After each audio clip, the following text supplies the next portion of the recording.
And, I just want to talk a little bit about how our, these targeted aminos that we're using, they are increasing plant efficiencies and critical functions in the plant. And when we do that, we might be able to limit some nitrogen inputs. And I'm not talking about dramatically reducing nitrogen applications, but just due to some of these material benefits that we get from our targeted aminos, they could allow us to limit nitrogen and control growth. And Brent, can you weigh in some of your thoughts on this, because I know you've seen some differences between our products and programs versus some of the things that you were doing in the past. Yeah, sure. Yeah, up here in Cleveland, we're blessed with some pretty good weather. I mean, nothing like what Keith deals with down in Charlotte, that's for sure. So we're average, about 10 days above 90. And but we had 3 consecutive years, 2010, 11, and 12, that were all, really pretty tough years. And going back to 10 and 11, I was using a competitor's product, and it was just really difficult to control my growth, and I just was cutting nitrogen completely out. The issue I was having, though, was I would see thinning. I mean, just wherever the cup was that day, the turf was just so succulent. So, I mean, we're getting a lot of topical growth, but the plant was not hardened off. It could not take stress. If we tried to put a roller out there, it just would want to thin out also. So we were relying more on multiple cuttings. I mean, we were cutting at least twice every day, but I mean, probably 3 times a day, probably 3 to 4 times a week. So I mean, we're putting a lot of man hours into mowing. Going into 2012,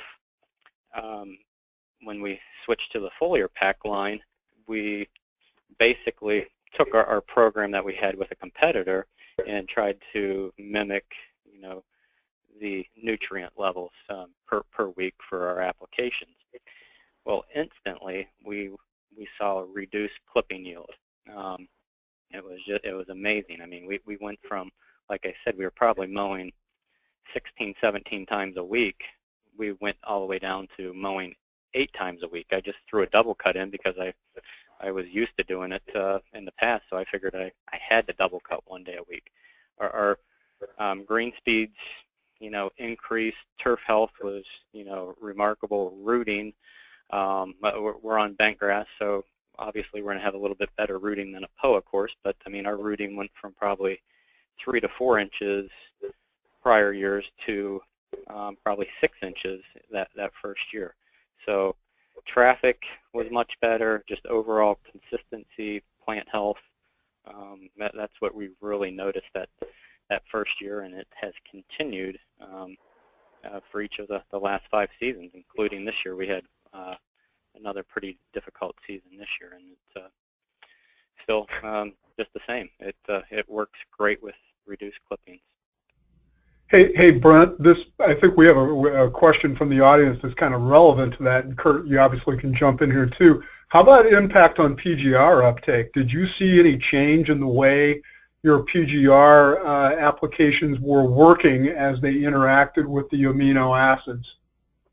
Yeah, and I know I'm going to touch on this later with my aerification time, but I think probably now is a good time.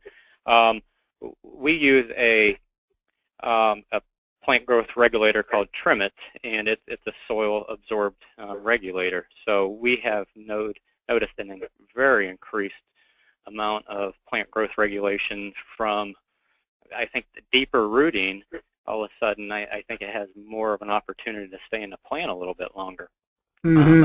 A few years ago when we were aerifying, the first year I used the product, we aerified and it healed in instantly. The second year, I think our rooting was even that much better. The mass was just so great. I think the Trimit stayed in the plant longer, and we actually healed in a little bit slower that year, even though the plant was.